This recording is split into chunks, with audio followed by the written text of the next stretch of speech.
Alright, again, it's 89 of the Agape Force, and I got an exclusive for you today. Today I've got the commissioner of the DFL, Mr. Curtis Morgan, on the line, and I'm going to be asking him everything. So, Mr. Commissioner. Yes, sir. We want to know why Perth. Of all the teams in the league you could have chosen your favorites, Apple Creek. You could have chosen your other favorite, Toronto West. Why did you choose Perth? First off, I it's just good attitudes. I enjoy working with people with good attitudes, and I think across the board, anyone who ever plays Perth, they're the most enjoyable team to play against, whether they win or they lose. And from my perspective overall, they're one of the most talented teams in the league. They've got the players, they've got the talent, and I think it was just a matter of me coming on board just to add a little something, whether helping them recruit, just getting organized, anything like that. I'm willing to work with good people. Sounds good. Sounds fair. Now, we had some new teams in the league this year, one of which you will be playing this weekend. Perth will be playing the Toronto West Saints in the Western Conference Final. What is your overall, on the field, off the field, how do you feel about the Toronto West Saints this season in their first year? Absolutely. The record speaks for themselves. They've done a great job on the field. They've got a good group of people there. I've had a chance to interact with a few of them. I think they've done pretty well for their first year in the DFL. They still got 2 more games to go, so I think once we get that full picture of their accomplishments, we can get a full sense of how Toronto West fits into our league. Okay. And you're right. They have been successful. Their record speaks for itself. And how do you think they've been so successful? In their first year, nobody has really come in and done that. I think a large part of it, as everybody knows, has to do with their players. They've got players that play in other leagues who are experienced football players, and experience always helps. Our league is different. It's unique. I think that they've been able to make the adjustments. They understand that they're the new guys coming in, and there's some top dogs that they had to go up against, and I think they've made adjustments very well. But, one of the things about Toronto West that I think is underrated, they went against the defending champs in their first game of the season, and I think they lost by a touchdown, and they were still underestimated. Maybe just because they're the new guys. Not a lot of people knew about them or their talent, but I think they've made some noise. The other new team in the league is the Hamilton Steelhawks. And I just want to know what you think about Hamilton as a team this year. Well, just to touch back on your last statement there, yes, they went against the champions and they lost by a touchdown.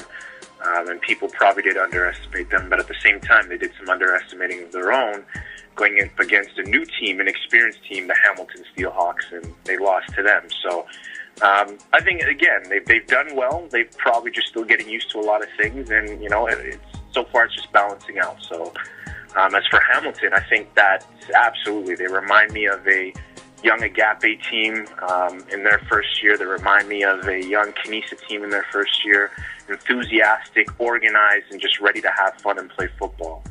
And they're what I call the ideal team coming into the DFL. No real expectations, just wanting to come in, play some good football, and have some fun. And, they went through their bumps. They're learning, and they're definitely excited about coming back in year 2 and making some improvements on what they've learned so far. Now, in playing Toronto West this weekend, how do you plan to win this game on Sunday? That's a tough question because it is a tough team. How do we plan to win? I think it's using their weaknesses against them and not making any mistakes of our own. One of their weaknesses is they are confident right now.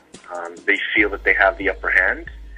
They beat Perth in their first game, so they feel that they've got the formula as to what it takes to beat us, and we're going to use that against them. We're going to come with different looks. We're going to mix things up a bit, and we're going to try and get physical with their two big guys, Darnell and Sheldon, and try and keep them as much under wraps as possible.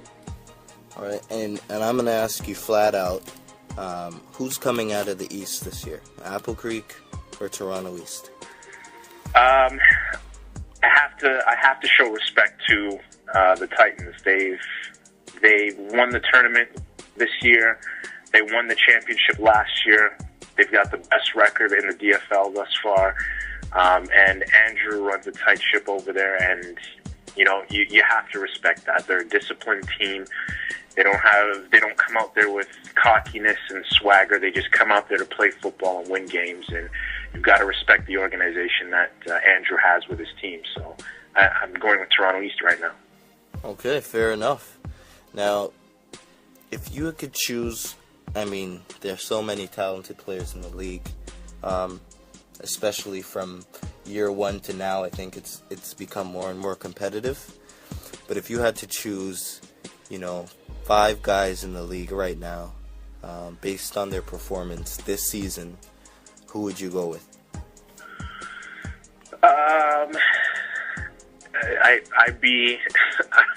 I'd probably be shooting myself in the foot if I didn't mention Sheldon and Darnell James, their first year.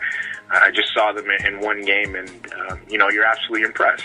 They did very well. Obviously, being around Leon and Nathaniel from Perth, I see them almost every week, and you're impressed with what they do. Mm-hmm. And I think there's just something about Tristan Walker that whenever he plays, and anytime I look at the scores, he's always involved in something. So he's definitely one of those players that you got to have on your team. He's going to be making plays at some point. If I'm able to choose a sixth, I'd probably go with yourself. You demonstrated that you can be a leader on a team coming in as a quarterback, but I definitely saw what you did last year, being the offensive player of the year. So 5, and then possibly you as a sixth if I do have that opportunity. Oh, wow. Was I offensive player of the year last year? I didn't even remember that. But yes, you were. But that's whatever. It's another day at the office for me. But what do you think about just a general? Give me your general, a little bit of an overview as to how the league has been going this year. I think the league has gone well this year. I think, as with anything new, you're going to have some bumps in the road here and there, but I've always preached about improvement. We improve one thing at a time, little by little. Last year, there was a big concern about the referees and in terms of, how they're handling and adjusting to the league. So we decided to go out and acquire more refs, This year, what we're also going to be doing is we're going to be holding another meeting where we're going to sit down with the refs that have participated in the league and see how we can make our rules just a little bit easier for them to grasp around. We have a very unique game. We appreciate the job that the refs do, and it is a tough job. So we want to be able to try and make their job a little bit easier, which will increase the quality of the gameplay. For most people, the expectation is that in year 4 that this would be running flawlessly.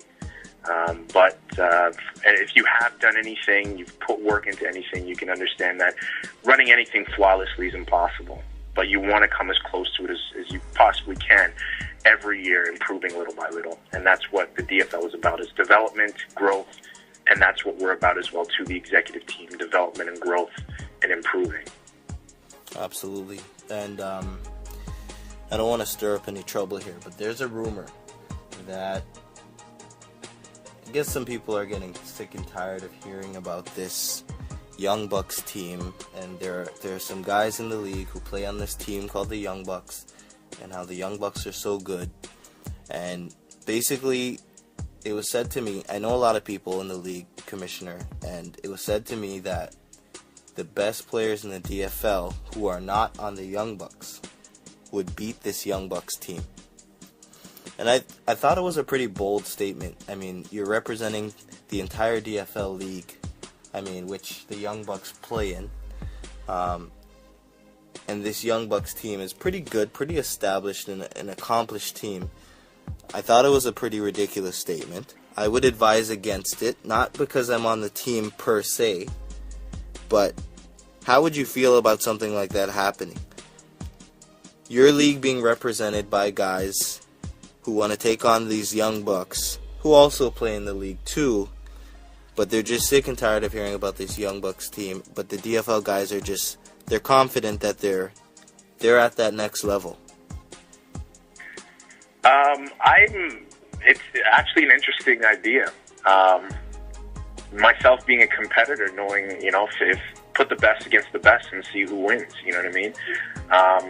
Just keep in mind as well, too, is that there are probably players like yourself who play in the Young Bucks, but also play in the DFL. And the choice would have to be made. Who are you going to side with? You're going to side with the Young Bucks, you're going to side with the DFL. I think what it shows is that there's dedication there to the DFL. And that's something that I think wins out. So I'd like to see... that game would be interesting. It would be interesting to see the dedicated DFL players playing against the Young Bucks players, and those who have, ties to both sides, what side they would choose, and see who would win out in the end. Put the best against the best and, leave it on the field. I take a lot of pride in the players that play in this league. The ones who are new to the game and the ones that are experienced in the game. And I think I put our DFL players against any league's best players. And I'd be confident in saying that we'd win out pretty much 90% of the time. Yeah, it's a bold statement. But I'll back you on that statement because I play in the DFL. And I'm that guy, right? So... because I'm number 89, I will back you on the statement saying that, yeah, if the best players in the DFL played against the best players in any other league, we would win. And had we not win, it would be because like someone's not feeling well that day, or somebody couldn't make the game, or someone has church or something like that. But we're definitely not bowing out to any other league in the city. And I think DFL has grown in that way. Just before you go, though, now, you want Perth to win. You want to go to the finals. And you want to win in the finals, but who do you want to play in the finals? Oh.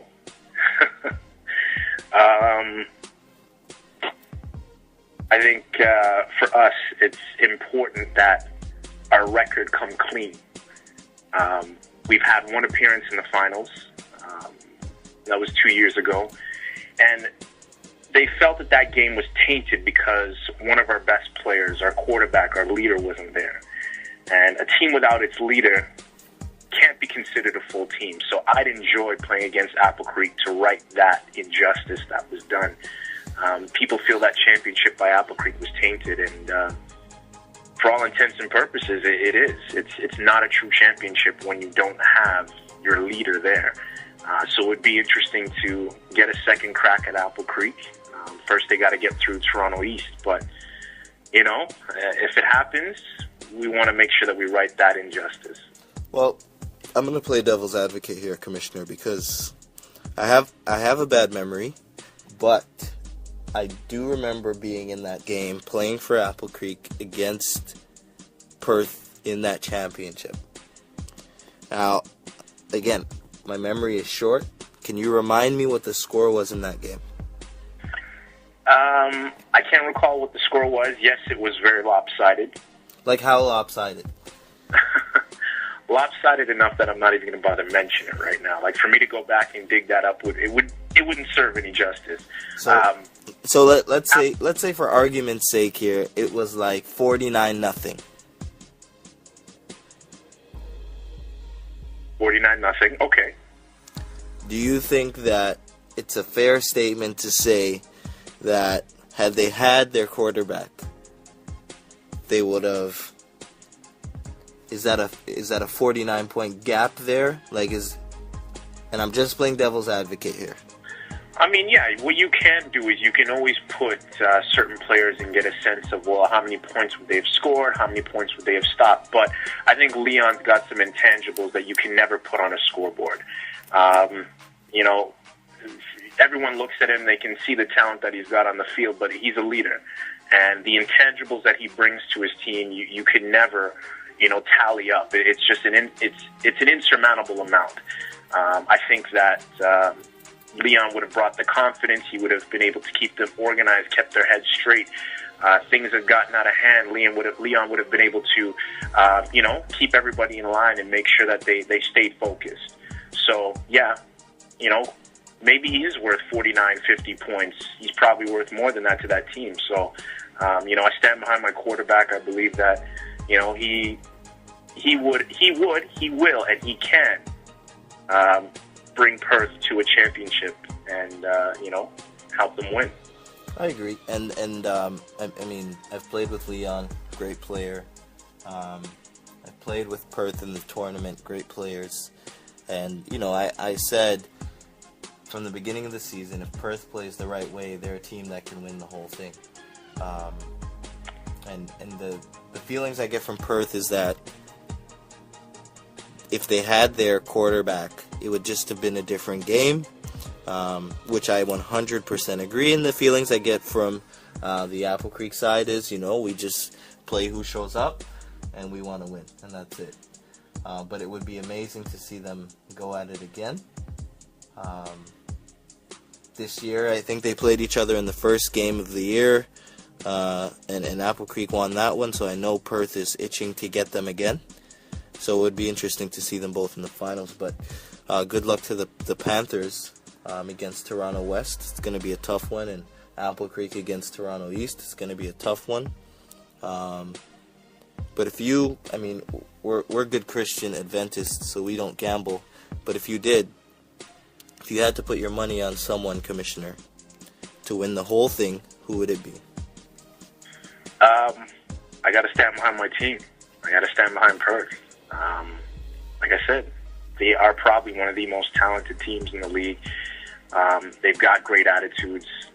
And I think with Nathaniel, Danique, Donnery, Leon, the young guys coming up, Bromley, Rudder, all these guys, anything can happen. And I think that we've got some pieces that can bring a championship to Perth.